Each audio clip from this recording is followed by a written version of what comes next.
Hello guys. तो कैसा हो कि आपके रीबॉर्न होते ही आपको कोई जंगल में छोड़ दे। तो हमारी कहानी में हमारे मेन प्रोटेगनिस्ट के साथ भी कुछ ऐसा ही होता है। और कहानी की शुरुआत में हमें बताया जाता है कि गॉड्स की दुनिया एक सेक्रेड और ब्यूटीफुल प्लेस है जहाँ पर ह्यूमंस नहीं पहुँच सकते। और ह्यूमंस के कंपैरिजन में जो गॉड की अपीयरेंस होती है वो बहुत ही ब्यूटीफुल होती है और उनके पास अलग अलग एबिलिटीज होती हैं। लेकिन उनमें जिसे ग्यूसियोल के द्वारा चुना जाता है उसके पास असीम शक्तियाँ होती हैं। इसीलिए गॉड्स के अंदर भी एक हायरार्की का कंसेप्ट आ गया, मतलब कि अपने आप को सबसे ऊपर रखने का या सबसे पावरफुल होने का। उसके बाद बताया जाता है कि गॉड्स का किंगडम 4 पार्ट्स में डिवाइडेड है और चारों अलग-अलग टेरिटरीज हैं। फिर हमें एक जंगल का सीन दिखाया जाता है और वहाँ पर हमें एक ब्यूटीफुल सा फ्लावर दिखाया जाता है और बताया जाता है कि एक और फ्लावर अब ब्लूम हुआ है। उसके बाद नाइट हो जाती है और पेड़ के पास हमें एक बच्चे दिखाया जाता है जिसका नाम एरी होने वाला है आगे। तो एरी पेड़ के पास होती है और बोलती है कि आखिर ये जो पहली चीज़ है वो मैं इतनी डार्क स्काई को क्यों देख रही हूँ और ये कौन सी जगह है और ये कोई कोइंसिडेंस तो नहीं है। और बोलती है कि कम से कम मुझे किसी के घर के सामने तो फेंक के जाते, आखिर मुझे मेरे पेरेंट्स जो होंगे उन्होंने इस फॉरेस्ट में क्यों छोड़ दिया। और फिर बोलती है कि अगर ऐसा है, लेकिन मैं तो एक बेबी हूँ। और बताती है कि वॉर में वो ऐसे ही मारी गई थी पास्ट में। और बोलती है कि उसे रीज़न नहीं पता कि वो क्यों मरी, लेकिन बहुत समय बीत चुका है और उसकी जब आंखें खुली तो एक नई ज़िंदगी की शुरुआत हुई और वो रीइंकार्नेट हो गई। लेकिन वो बोलती है कि मैं श्योर हूँ कि मैं रीबॉर्न तो हुई हूँ, लेकिन जब आप रीबॉर्न होते हो तो अपने पेरेंट्स को देखते हो या फिर अपनी मिडवाइफ को देख रहे होते हो। और बोलती है एब्सोल्युटली, लेकिन मुझे तो बाहर थ्रो कर दिया गया जैसे ही मैं रीबॉर्न हुई। और बेचारे के आंखों में आंसू आ जाते हैं, कितनी क्यूट है। और बोलती है कि लगता है वॉर रिपीट होते ही जा रही है, जो मेरी करंट लाइफ है वो भी पिछली ही तरह है और मैं अभी अभी जस्ट रीबॉर्न हुई हूँ और मेरे पास कुछ कहने को नहीं है। और ज़ोर से रोने लगती है और बोलती है कि बस हो गया, मैं अब ये ख़त्म, ये एंड है। तभी उसे एक आवाज़ सुनाई जाती है और बोलती है कि वो चौकन्ना होती है और बोलती है कि क्या है।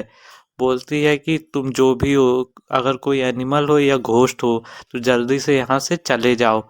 तभी हमें 3 शैडो दिखाई जाती हैं जिनकी रेड आइज़ होती हैं और बोलती है कि ओह नो, ये तो एक बीस्ट है। अब मैं क्या करूँ? क्या मैं भाग जाऊँ? लेकिन मेरी तो बॉडी ऐसी है कि मैं तो भाग भी नहीं सकती।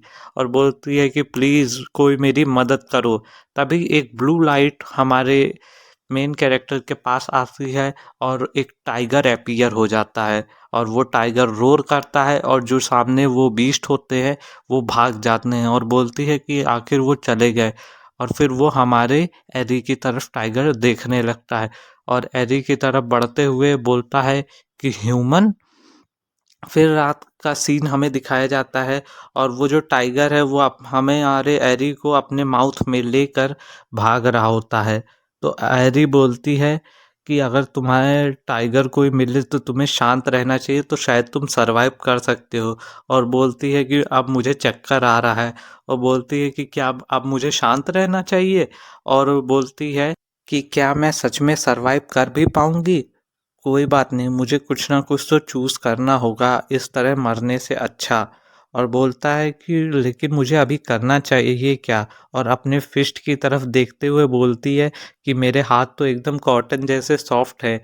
और बोलती है कि लेकिन शायद मैंने जो दूध पहले पिया होगा उसकी पावर का इस्तेमाल करूं तो वो शायद मैं कुछ कर पाऊं। और फिर एक पंच टाइगर के ऊपर मारती है तो टाइगर सोचता है कि आखिर ये क्या कर रही है। तभी एरी उसके ऊपर अपने पंचेस को मार रही होती है और बोल है कि अगर मेरा हाथ दुखा तो शायद मेरा हाथ दुखेगा बहुत तेजी से बाद में, लेकिन अगर मेरी इस आवाज़ के साथ इसको मैं ऐड कर लूँ तो शायद कुछ चेंज हो जाए। और फिर ज़ोरों से रोने लगती है और टाइगर के मुंह पे मारती है। तो टाइगर उसे फिर छोड़ देता है। तो वो बोलती है कि ऑल राइट और खुश हो जाती है। तभी वो टाइगर देखता है और वो सोचती है लगता है मैं नीचे गिरने वाली हूँ, लेकिन तभी वो टाइगर अपने ह्यूमन फॉर्म में आ जाता है और हमारे एरी को पकड़ लेता है और हमारी एरी बहुत ज़्यादा थक गई होती है, इसीलिए बेहोश हो जाती है।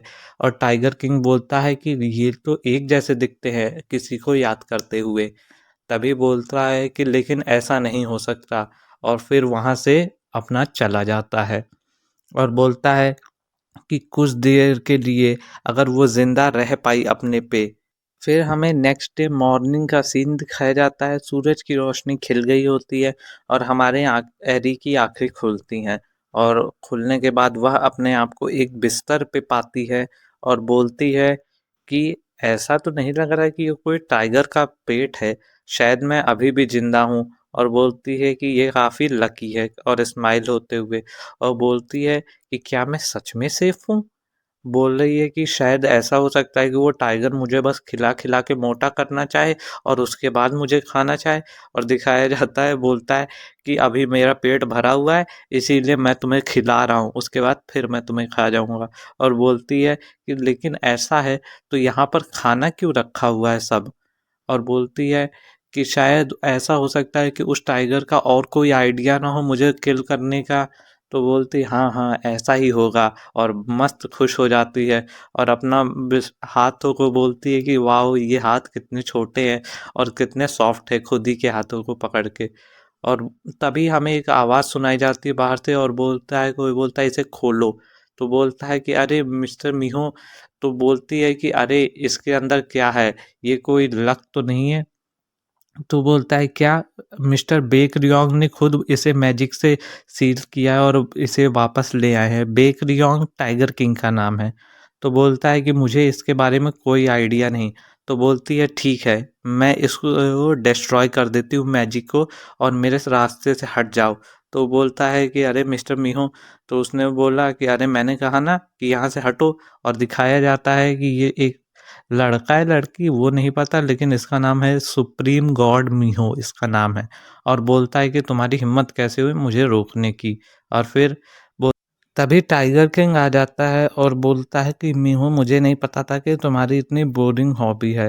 तो बोलती है कि अरे तुम्हें पता है कि मैं बूढ़ी हो रही हूँ, तो मुझे बस थोड़ी सी स्ट्रेंज प्लेसेस में इंटरेस्ट आ जाता है। और बोलती है कि तुमने नॉर्दर्न टेरिटरी को हरा दिया है, ये कितना अनबिलीवेबल है। और टाइगर किंग शांति से खड़ा रहता है। तभी एरी बोलती है कि नॉर्दर्न टेरिटरी डिफीट। और वो बोलता है कि तुम्हें सब कुछ इतना कॉम्प्लिकेटेड बनाना क्यों पसंद है? तो वो बोलती है कि तुम्हें अपने पावर को वेस्ट करने की ज़्यादा ज़रूरत नहीं है। बोल रही है कि ये कितना एनोइंग है कि मुझे तुम्हारे लिए अपनी पावर्स को कैरी करना पड़ता है, तुम्हारी पावर्स को। और बोलती है टाइगर थोड़ा और कोशिश करो और उस वुमेन के बारे में सोचना बंद करो। तभी हमारी एडी परेशान हो जाती है और बोलती है कि दरवाजे को खोलो वरना मैं इसे तोड़ दूंगी। तो वो बोलता है कि अच्छा दूर रहो मैं कर रहा हूँ। और टाइगर किंग दरवाजे को खोलता है, बोलता है कि वो अभी भी अनकॉन्शियस है तो उसे मत छूना। तो बोलती है कि अनकॉन्शियस क्या मुझे करने की ज़रूरत भी है? तभी हमारी एडी बोलती है कि क्या मुझे सच में प्रिटेंड करना चाहिए, और अपने आँखों को पूरा बंद की रहती है। तभी ये जो मीहो है वो हमारे एडी के पास आती है और पर्दे को खोलती है, और फिर एडी को देखते हुए अपना हाथ उसकी तरफ आगे बढ़ाती है। तो एडी हमारी आँखें थोड़ा-सा खोलती है और उसका नाखून बड़े-बड़े देखती है और फिर डर जाती है, और डरते हुए एकदम तेज़ी से रोने लगती है और बोलते है अपने मन में सोच के कि आखिर मैं रो क्यों रही हूँ? तभी मीहो बोलती है कि अरे ये क्या हो रहा है, ये क्या हो रहा है, ये रो क्यों रही है? तो बोलते हैं मियो कि मेरी ये जो बेबी वाली बॉडी ये कितनी अनकंफर्टेबल है, मैं तो रोक भी नहीं पा रही हूँ अपने आप को रोने से। तभी टाइगर किंग हमारा मियो की तरफ घूरते हुए देखता है और मियो गुस्से में उसकी तरफ देख रही होती है।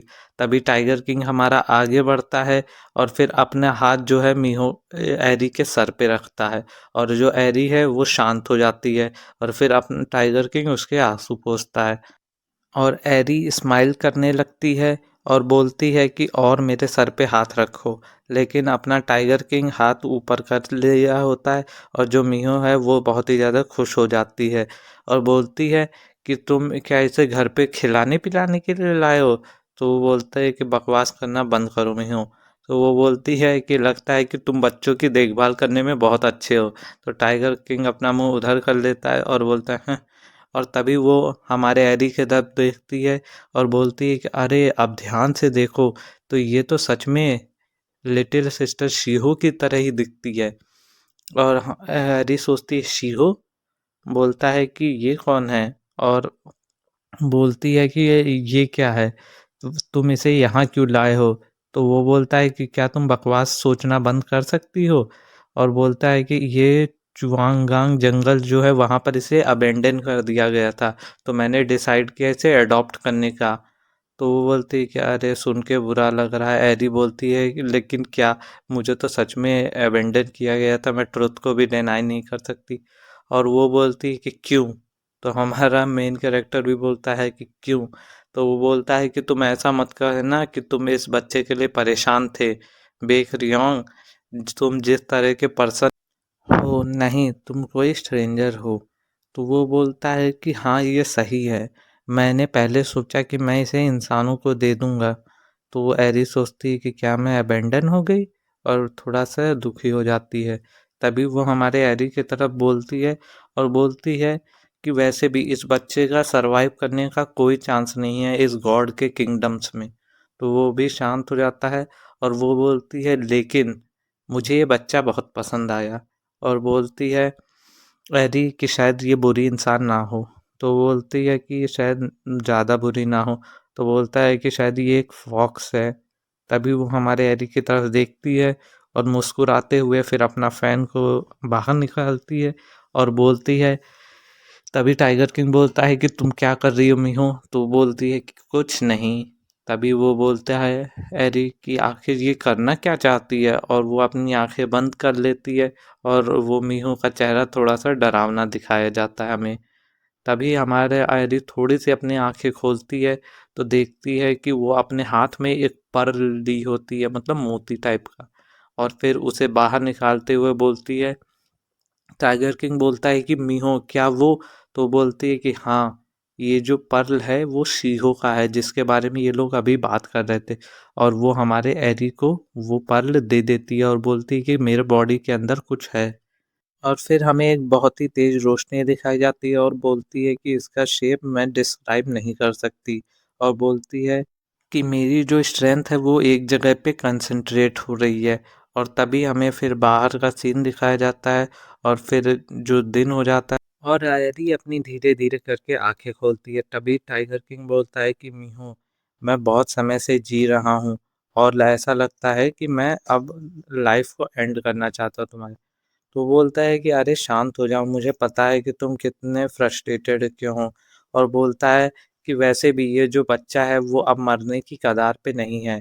और बोलता है कि और ये जो जेम स्टोन मैंने इसे दिया है इसकी पावर को भी ये संभाल पा रहा है। तो बोलती है कि ऐसा है ना। तो बोलता है कि जो पावर ऑफ जेम स्टोन है। तभी हैरी बोलती है कि आखिर ये क्या है।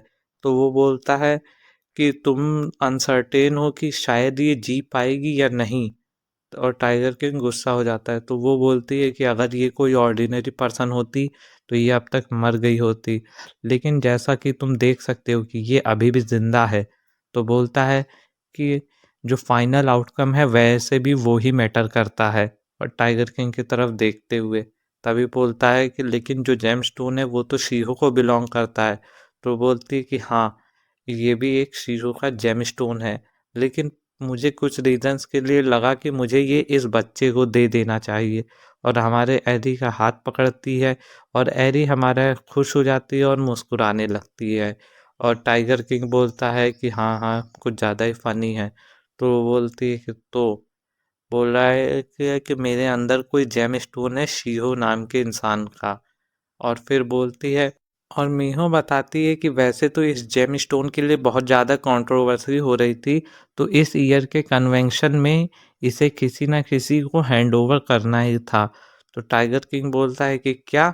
तो वो बोलती है कि ये जो जेम स्टोन है वो ईस्टर्न लैंड में लोकेटेड है और बहुत सारी टेरिटरीज ने इसकी एनर्जी को अभी फील कर लिया होगा और वो लोग अब पागल हो गए होंगे। तो वो बोलता है कि तब हमें इसकी ज़रूरत नहीं है, इसे निकाल लो। तो वो बोलता है कि क्या तुमने गिव अप कर दिया है एब्सोल्यूट पावर पे। बोलता है कि अगर किसी को ये जेमस्टोन की पावर चाहिए तो बोल रहा है कि एक जो ह्यूमन है वो भी एक ग्लोरियस बन सकता है गॉडली क्रिएचर्स की तरह इस जेमस्टोन के यूज से। तो वो सोचती है कि लिव फॉर एवर, मतलब हमेशा जिंदा रह सकती है। तो टाइगर किंग बोलता है कि मुझे इसकी ज़रूरत नहीं। तो वो बोलती है कि ये मेरा जेमस्टोन नहीं है, शिहो का, और जो पावर है एक बार पास हो गई है तो वो दोबारा नहीं निकाली जा सकती ओरिजिनल ओनर के अलावा। वो आके तो बोलता है कि बस इसे निकाल लो या फिर इसे फेंक दो। तो एरी बोलती है कि हैं, क्या आप फेंक दो, मुझे फेंक दो? तो वो बोलती है कि हाँ हाँ अच्छी बात है, ये वैसे भी एक टाइगर है और फ्रीडम और अजीब अजीब ख्याल सोच रही होती है। तभी जो मीहो होती है वो हमारे एरी की तरफ देखती है और बोलते है कि अगर ये और गॉड्स के हाथों में पड़ गई तो जो बच्चा है ये सेफ नहीं होगा और शायद वो लोग इसके स्टोन को निकालने की कोशिश करेंगे। तो वो टाइगर किंग बोलता है कि अगर हमें सोल को भी हटाना पड़े तो हमें इस जेम को हटाना ही होगा। और बोलती है कि अब ये इम्पॉसिबल है इस जेम स्टोन को वापस से निकालना। और एडी शांति से उनकी बातें सुन रही होती और डरते हुए बोलती, टाइगर मुझे बाहर मत फेंक देना कहीं, मैं तो बहुत अच्छे से रहूंगी। तभी टाइगर हमारा देखता है और एडी बोलती है कि मुझे फ़र्क नहीं पड़ता कि लाइफ मेरी किस तरह अबेंडन करे, लेकिन मैं अपने को कुछ प्रॉमिस नहीं करना चाहती अगली लाइफ के लिए। और जो मीहो है वो हमारे टाइगर किंग को घूर रही होती है और फिर थोड़ा सा चौकन्ना होते हुए बोलती है कि वो ये तो ह्यूमन भी नहीं है और ना ही कोई टाइगर है।